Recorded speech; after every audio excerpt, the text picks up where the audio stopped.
नहीं है ये मेरा। कुछ तो वजह होगी इस पागलपंती को। मैं बताना चाहता हूँ।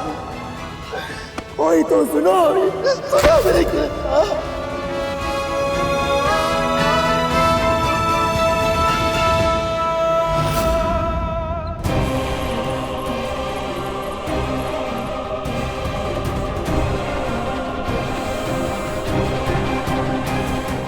इससे तो गूंगे ही अच्छे थे।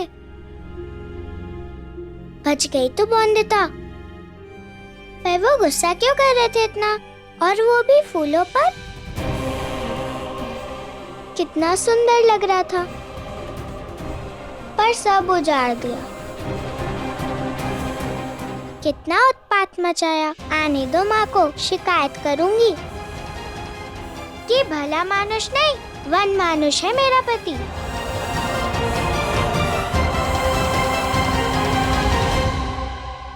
माँ, तूने ही तो कहा था कि ससुराल में सब स्वादिष्ट खाना खिलाएंगे। 2 पल और रुकती तो सिर्फ डांट खाने को मिलती उनसे। पर अब भूख कैसे मिटाऊं?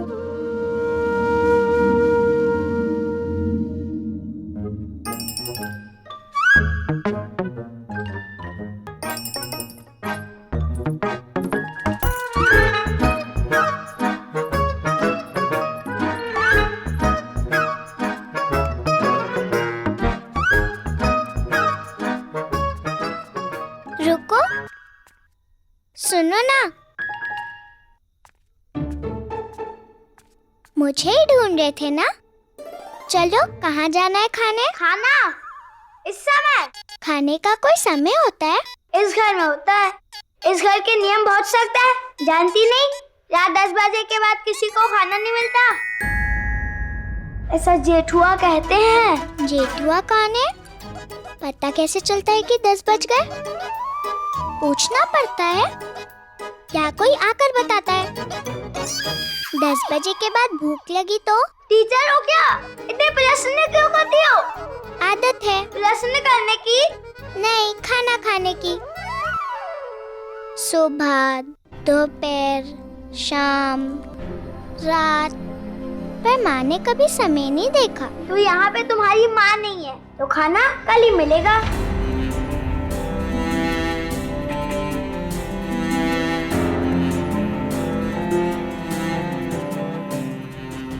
माँ नहीं है तो क्या भूख तो है, और भूखे पेट नींद नहीं आती मुझे, तो मैं कल तक प्रतीक्षा नहीं कर सकती। पागलपन खत्म नहीं हुआ तुम्हारा अब तक। मुझे लगा तुम सौदामिनी से मिलने गए होगे। छोटे बच्चे हो, बचपने में किया है ये। अगर नहीं तो गलती मानो और सुधारो उसे। जाओ, जाके मिलो अपने बाबा से, मिलो सौदामिनी से। अनिरुद्ध, कोई पत्थर की लकीर नहीं खिंच गई है जो मिटाई नहीं जा सकती। ये अपने फितूर में जो जिद पकड़ के बैठे हो ना तुम, उससे तुम्हें खुद ही चोट पहुंच रही है। जाओ, मिलो सौदामिनी से, दिल हल्का होगा, अच्छा लगेगा, मन शांत होगा, निर्णय ले पाओगे सही कि क्या करना है जीवन का। जाओ।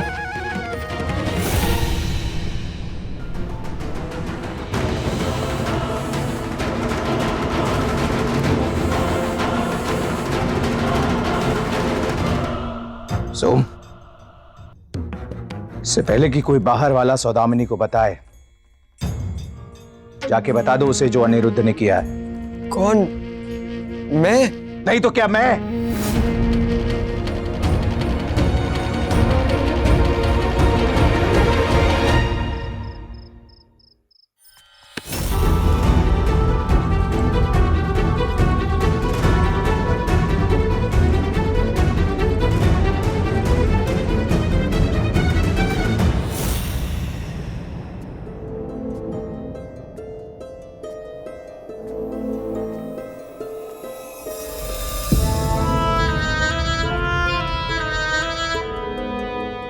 पौधी? इश, पौधी बनी नहीं हो तुम्हारी अभी तक। वो तो बन जाओगी, ये तो अटल है। ये नहीं कहा तुमने? क्योंकि आज तुम्हारे अनिरुद्ध दादा ये कहेंगे, है ना? तो कहो, कहाँ है तुम्हारे अनिरुद्ध दादा? मुझे बुलाया उन्होंने? मैं ठीक तो लग रही हूँ ना? मतलब कोई कमी तो नहीं लग रही ना? चलो चले। मैं तो ये कहने कहा था कि कुछ खास तैयारी की है क्या?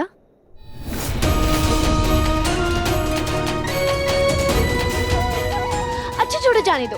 पर ना मेरा हैरानी से मुंह खुला रह जाने वाला भाव देख नहीं पाएगा बेचारा। शक्ति, मैं तो मरे जा रही हूँ उसकी विलायती इजहार के लिए। उसे लगता है कि वो मेरे होश उड़ाने वाला है, पर उस बेचारे को क्या पता, होश तो आज उसके उड़ेंगे। देखता रह जाएगा तुम्हारा अनिरुद्ध दादा। लगी शर्त? अच्छा छोड़ो, जाने दो, मत लगाओ, क्योंकि तुम भी जानते हो शर्त तो आज मैं ही जीतूंगी। चले? आचर हार जाएंगे आप। मतलब अनिरुद्ध दादा वापस तो आए, पर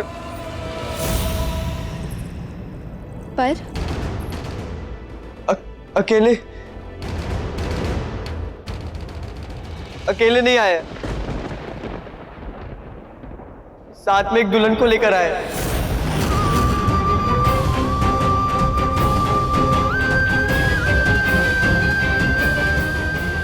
खुशबू, विवाह कर लिया उन्होंने।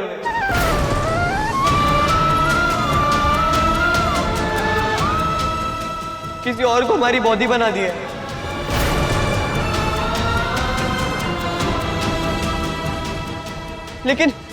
लेकिन त्रिलोचन काका को तो लगता है कि ये तो अनिरुद्ध दादा का पागलपन है। और हाँ, अब बाबा भी नहीं मानने वाले इस विवाह को, कोई नहीं मानने वाला है।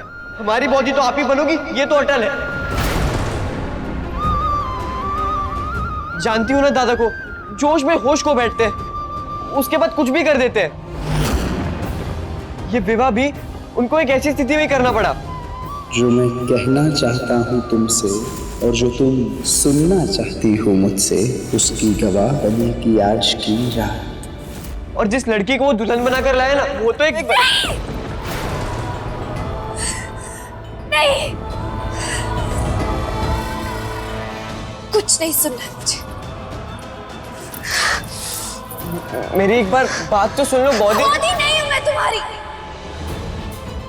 नहीं हूं तुम्हारी बॉडी में। जाओ जाके उससे बॉडी कहो जिससे तुम्हारा अनिरुद्ध दादा दुल्हन बनाकर लाया है। वाह अनिरुद्ध, अच्छा सरप्राइज दिया तुमने। बंधन जोड़ने की बात करने वाले थे, तुमने तो दिल ही तोड़ दिया। क्यों किया ऐसा? इतना रूप सजाया, श्रृंगार किया सिर्फ तुम्हारे लिए, और तुमने मुझे छोड़ दिया किसी और के लिए। क्यों किया? क्यों मेरी जगह किसी और को दिया अनिरुद्ध? क्यों?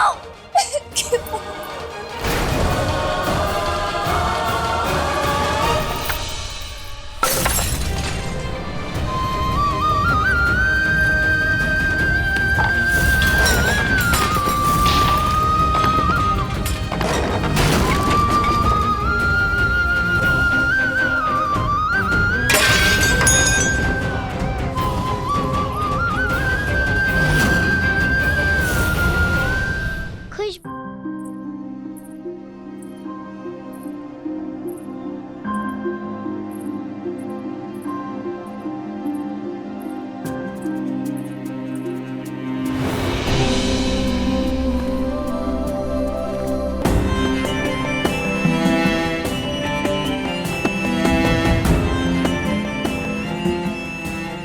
बहुत भूख लगी है, रसोई ढूंढती हूँ।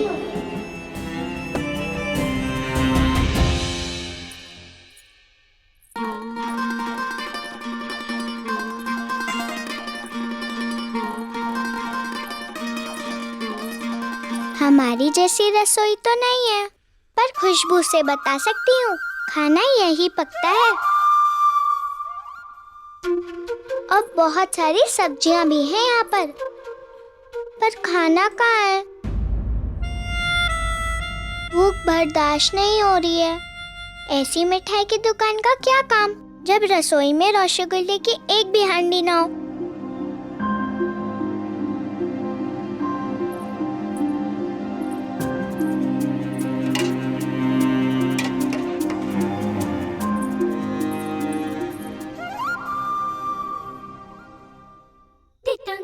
खुशबू से बता रही हूँ यहाँ पे कुछ स्वादिष्ट है।